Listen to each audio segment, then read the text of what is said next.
And Assalamu alaikum students. Today the date is 7 July 2020 and the day is Tuesday. We have started our chapter number 10, which is about the acids, base and salts. Last time we have discussed about the questions that are in the test yourself 10.1. Now we are going to study their properties of acids. General properties of acids. इसमें दो properties आ जाती हैं, physical properties and chemical properties. Physical properties of acids have been described in the beginning of the chapter. Chemical properties, reaction with metals. Okay, before starting this topic about the reactions, there are the some points for your convenience. आपके समझने के लिए, आपके आसानी के लिए मैं कुछ पॉइंट्स आपको यहाँ पर समझाऊंगी. आप लोगों ने अच्छी तरह से समझ लेना है ताकि आप लोगों को कोई भी प्रॉब्लम ना हो. Okay, before starting the reaction, I want to tell you the some points which is necessary to keep the reactions in your mind and the practice of the reaction. First is that suppose that I have any reactant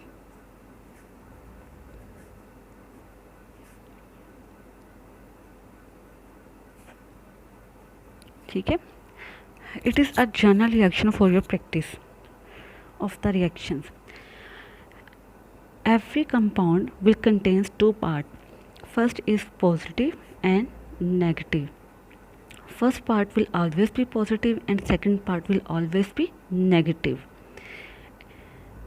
दो part होंगे कोई भी reaction का. ये एक भी हो सकता है, ठीक है, दोनों में से कोई एक भी हो सकता है, दोनों भी हो सकते हैं, इकट्ठे हो सकते हैं, इसी तरह से. ठीक है, हमारे पास हमेशा आपको पता है व्हेन टू और more than to reactants combine they form products. जब दो या दो से ज़्यादा रिएक्टेंट्स कंबाइन करेंगे तो वो प्रोडक्ट्स बनाएंगे. अब एक कंपाउंड है, उसका ए पॉजिटिव एंड नेगेटिव दो पार्ट्स होंगे. ठीक है, दोनों में से एक भी हो सकता है, दोनों भी हो सकते हैं. अब पहले का जो पॉजिटिव होगा it will always combine to the negative part of the second. ये हमेशा दूसरे के सेकंड के साथ कंबाइन करेगा. ऐसे ए पॉजिटिव एंड नेगेटिव. ठीक है. और सिमिलरली अगर हमारे पास जो पहले का जो नेगेटिव होगा वो हमेशा दूसरे के पॉजिटिव के साथ कंबाइन करेगा इस दिस फॉर्म. कि अगर पहले का पॉजिटिव है तो वो दूसरे के नेगेटिव के साथ कंबाइन करेगा, और पहले का अगर नेगेटिव है तो वो दूसरे के पॉजिटिव के साथ कंबाइन करेगा और इस तरह से रिएक्टेंट बना देगा. अब यहाँ पर जो सेकंड पॉइंट है ये आपका फर्स्ट पॉइंट था. जो सेकंड पॉइंट है वो ये है कि अगर एक एटम जितने जो उसके ऊपर वैलेंसी होगी, जो चार्ज होगा, वो उतने ही सेकंड के साथ कंबाइन करेगा. फॉर एग्जांपल अगर आपके पास एक एटम है, इसने एक इलेक्ट्रॉन लूज़ किया है, तो वो दूसरे के भी एक ही इलेक्ट्रॉन के साथ कंबाइन करेगा. ठीक है, वो दूसरे के भी एक ही के साथ इलेक्ट्रॉन को कंबाइन करेगा. जैसे अगर इसके ऊपर एक प्लस चार्ज है तो दूसरे के भी किसी ऐसे के साथ ही रिएक्ट करेगा जिसके पास एक ही हो, और ये दोनों ऐसे मिलकर बना देंगे. अगर ये दो लूज़ करेगा तो ये सेकंड के साथ भी दो के साथ ही ऐसे दो के साथ ही रिएक्ट करेगा. सिमिलरली अगर ये तीन लूज़ करेगा तो ये तीन वाले के साथ ही रिएक्ट करेगा. ठीक है.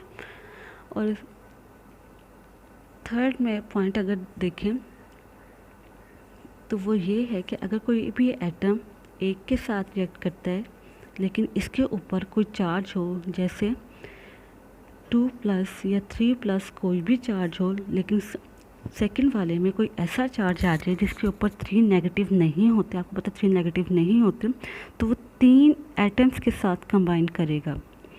तो वो 3 एटम्स के साथ कंबाइन करेगा और वो AB3 ये फॉर्म बना देगा. ठीक है. These are the some concepts for your convenience. ये याद करने के लिए, आपकी आसानी के लिए, ताकि आप इनको समझ सकें. पहले पॉइंट पे मैंने आपको क्या कहा कि हमारे पास कोई कंपाउंड होगा, उसके पास एक पार्ट में पॉजिटिव और दूसरा नेगेटिव होगा. ठीक है, दोनों का. तो वो पहले का पॉजिटिव हमेशा दूसरे के नेगेटिव के साथ कंबाइन करेगा. तो पहले का नेगेटिव दूसरे के पॉजिटिव के साथ कंबाइन करेगा. ठीक है, ये पॉइंट्स हैं कुछ, आपने इनको समझना है, तो फिर आप लोगों को रिएक्शंस क्लियर हो जाएंगे। अगर आप अपना कॉन्सेप्ट क्लियर रखेंगे तो आपको रिएक्शंस भी समझने में आसानी हो जाएगी। चलें अपना टॉपिक स्टार्ट करते हैं। Reactions with metals. Acids reacts explosively with metals like sodium, potassium and calcium. However, dilute acid, hydrochloric acid and sulfuric acid react moderately with reactive metals like magnesium, zinc, iron and aluminium to form their respective salts with the evolution of hydrogen gas. अब यहाँ पे हमें पता है कि metals has the ability to lose the electrons. Metals के अंदर ये एबिलिटी होती है कि वो इलेक्ट्रॉन्स को लूज़ कर देते हैं, और ऐसे एटम्स जो इलेक्ट्रॉन लूज़ कर देते हैं उनके ऊपर पॉजिटिव चार्ज आता है। ठीक है, अब इसका मतलब ये कि जिंक के ऊपर कौन सा चार्ज है, पॉजिटिव चार्ज है। तो जिंक कितने इलेक्ट्रॉन लूज़ करता है, 2 electron. Zinc has the ability to lose 2 electrons. In the second, if we have look on the second, we have hydrogen and sulphate. Hydrogen has positive charge and sulfate has 2 negative charge. Zinc के ऊपर भी 2 positive charge होता है। ठीक है, अब जो zinc के ऊपर प्लस चार्ज है, it means that it will attract the negative part of the second reactant. ये दूसरे रिएक्टेंट के नेगेटिव पार्ट को अपनी तरफ अट्रैक्ट करेगा। अब हाइड्रोजन के ऊपर 2+ था, तो ये किसी 2+ वाले को या 2 वाले को इसने अट्रैक्ट करना था, लेकिन सल्फेट के पास ऑलरेडी 2 नेगेटिव हैं, तो जिंक और सल्फेट +2 और -2 ये दोनों आपस में कंबाइन करेंगे और जिंक सल्फेट बना देंगे। हाइड्रोजन के ऊपर पॉजिटिव चार्ज था, जिंक के ऊपर भी पॉजिटिव चार्ज था, ये दोनों एक दूसरे को रिपेल करेंगे और ये हाइड्रोजन गैस बना देंगे। Upward arrow will show that hydrogen gas, it is for the representation of hydrogen gas. Next we have aluminium. Aluminium is also metal, it has 3+ charge. Aluminium के ऊपर 3+ चार्ज होता है। ठीक है, अब हाइड्रोजन के ऊपर +1 चार्ज है और क्लोरीन के ऊपर भी नेगेटिव चार्ज है, और एल्यूमिनियम के ऊपर कितना चार्ज है, 3+, इसलिए इसने इसको 3 नेगेटिव चाहिए। तो 3 नेगेटिव किस तरह से होंगे, 3 क्लोरीन इसके साथ आकर अटैच होंगे और ये 3+ और 3 नेगेटिव आपस में कंबाइन करेंगे, जैसे एल्यूमिनियम AlCl3। ठीक है, 3 जो थे क्लोरीन वो आके इसके साथ अटैच हो जाएंगे और ये साथ में हाइड्रोजन गैस, ये इसकी वैल्यू 8 होगी। Hopefully you will have the understanding of this reaction. You have to practice this reaction. Second reaction is reaction with carbonates and bicarbonates. Acids reacts with carbonates and bicarbonate to form corresponding salts with the evaluation of carbon dioxide gas. Calcium carbonate. Calcium has positive and carbonate has negative charge. Hydrochloric acid, hydrogen has positive and chlorine has negative charge. Calcium will attract the negative part. Calcium will attract the negative part and form calcium chloride, क्योंकि इसके ऊपर कौन सा charge होता है, 2+, chlorine के ऊपर -1, तो ये 2 क्लोरीन को अपनी तरफ अट्रैक्ट करेगा। सिमिलरली कार्बोनेट के ऊपर नेगेटिव चार्ज होता है, कार्बन डाइऑक्साइड गैस इवॉल्व होगी और साथ में वाटर बनेगा। Sodium bicarbonate, sulphuric acid.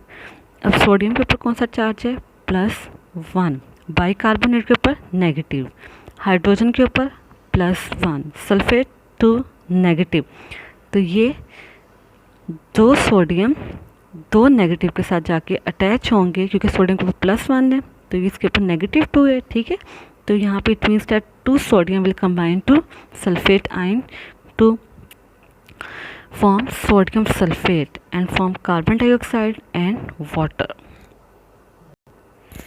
Hope so you have the understanding of this reaction. ठीक है, पॉजिटिव नेगेटिव को अट्रैक्ट करेगा, बस keep it in your mind that and you have to keep in mind the valency and charges on the related ions. तो इस तरह से आपके लिए आसानी हो जाएगी उसको समझने के लिए। आपने इन दोनों रिएक्शंस की प्रैक्टिस करनी है, बहुत इजी हैं ये दोनों रिएक्शंस, आप इनकी प्रैक्टिस करनी है। Remaining reactions will be discuss in the next lecture. If you find any difficulty, highlight the point and clear it. Thank you. अल्लाह हाफिज़।